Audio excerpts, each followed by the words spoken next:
दोस्तों, मैं हूं Arvind Tomar, genius inter college Barnahal से। दोस्तों, पार्ट 1 में मैंने बताया था डायरेक्ट इनडायरेक्ट सेंटेंस क्या होते हैं, तथा मैंने ये भी बताया था कि डायरेक्ट स्पीच क्या होता है, इनडायरेक्ट स्पीच क्या होता है।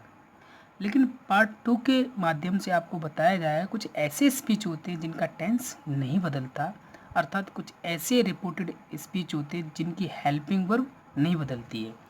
क्योंकि मैंने पार्ट 1 में बताया था यदि आपकी रिपोर्टिंग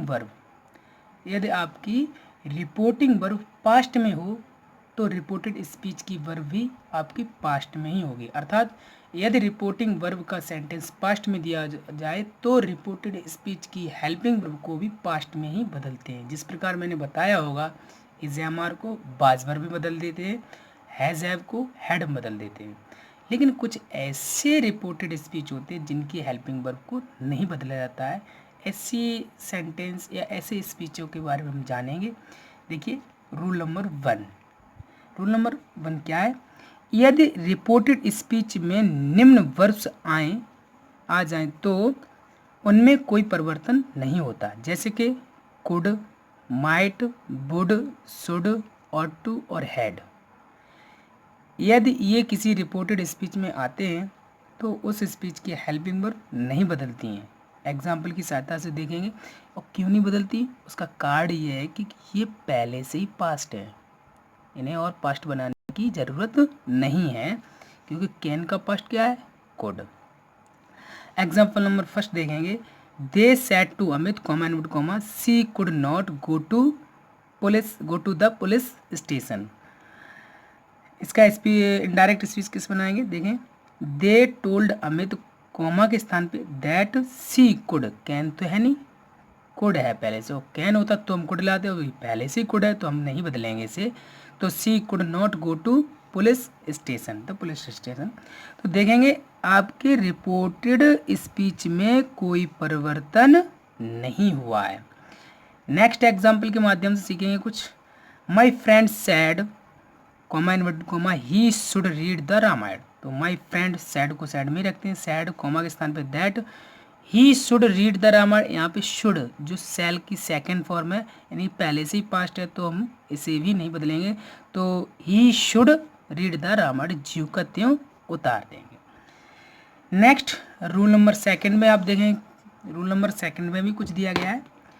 यदि रिपोर्टेड स्पीच में निम्न बातें पाई जाएं, जैसे कि रिपोर्टिंग वर्ब पास्ट में होने पर भी उनमें कोई परिवर्तन नहीं होता, जैसे कुछ ऐसी बातें जो रिपोर्टेड स्पीच में पाई जाएं तो चाहे उनका रिपोर्टिंग वर्ब पास्ट में क्यों ना हो, फिर भी उनके सेंटेंस में कोई परिवर्तन है, अर्थात उनकी हेल्पिंग वर्ब में कोई परिवर्तन नहीं करते हैं।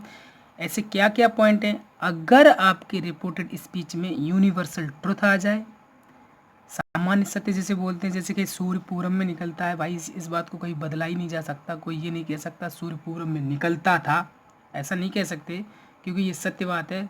कल सुबह भी सूर्य पूरब में निकलेगा और आज भी पूरब में निकला था। जो सामान्य सत्य हैं उन्हें हम कभी बदल ही नहीं सकते, चाहे वो इनडायरेक्ट हो या चाहे डायरेक्ट हो।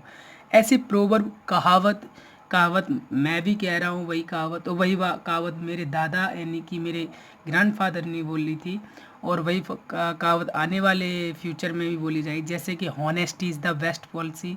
इस बात में यानी कि कठोर सत्य बात है, तो इसे भी हम नहीं बदल सकते।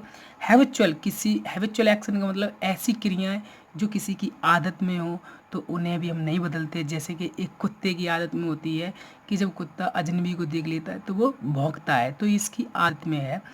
ऐसे हिस्टोरिकल ट्रुथ का मतलब है कोई यानी कि हमारे बीते हुए समय में कोई घटना होती है तो उस घटना को हम कभी बदल नहीं सकते। जैसे कि भारत 1947 में आज़ाद हुआ था, तो इस बात को कभी बदल कर ये नहीं कह सकते हम भारत 1920 में आज़ाद हुआ था।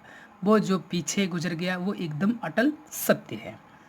तो अगर ये किसी भी रिपोर्टेड स्पीच में पाए जाएं तो उस रिपोर्टेड स्पीच को हम नहीं बदलते हैं। एग्जाम्पल की सहायता से ये भी समझेंगे, जैसे कि द टीचर सैड, अध्यापक ने कहा द अर्थ इज राउंड। तो ये बात तो सामान्य सत्य है। तो द टीचर सैड के स्थान पे सैड ही रखते हैं, कॉमा के स्थान पे मैंने बताया अगर इधर का सेंटेंस यानी रिपोर्टेड स्पीच आपका असर्टिव मिले तो कॉमा के स्थान पे दैट लगाना है। That the earth is round, कोई परिवर्तन नहीं हुआ है, इसका इजी रहा। ऐसे ही my brother said to me comma inverted comma dogs bark at strangers, अभी मैंने बताया था देखो हैबिचुअल एक्शन, ये हैबिचुअल एक्शन है। My brother said to me, मेरे भाई ने मुझसे कहा कुत्ते अजनबियों पर भौंकते हैं। तो भाई हमेशा से भौंकते आ रहे हैं और आगे भी भौंकते रहेंगे, तो इस बात को हम नहीं बदल सकते। तो माई ब्रदर टोल्ड, क्योंकि सैड टू के स्थान पे हमेशा टोल्ड आता है, तो my brother told me comma के स्थान पे that dogs bark at strangers, कोई परिवर्तन नहीं हुआ।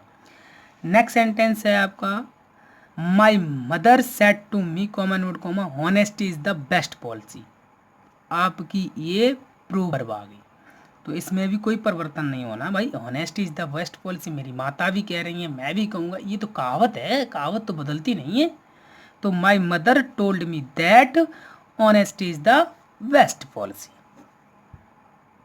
आई होप आप सभी को ये समझ में अच्छी तरह आए होंगे। नेक्स्ट जानकारी आपको पार्ट 3 में बताई जाएगी, इसीलिए आप मेरी वीडियो को देखते रहें, साथ ही साथ अपनी रफ कॉपी साथ में रखें। अगर कोई पॉइंट ऐसा लगता है आपको लिख लेना चाहिए तो कृपया करके उसे लिखते रहें और घर पर रहें, सेफ रहें। कोरोना जैसी बीमारी में हमें इस बीमारी से लड़ना है, हमें भी बचना है, हमें अपनों को भी बचाना है। थैंक्स। लेकिन एक बात आपसे कहूँगा, यदि आपको मेरी वीडियो पसंद आई हो तो कृपया करके इसे लाइक, सब्सक्राइब और बेल आइकन की घंटी बजाना न भूलें, क्योंकि बेल आइकन की घंटी आप बजा देंगे तो हमारी जो नई वीडियो आएगी तो आपके मोबाइल में भी घंटी बज जाएगी, ताकि आप सचेत होकर के मेरी वीडियो देख सकते हैं। धन्यवाद।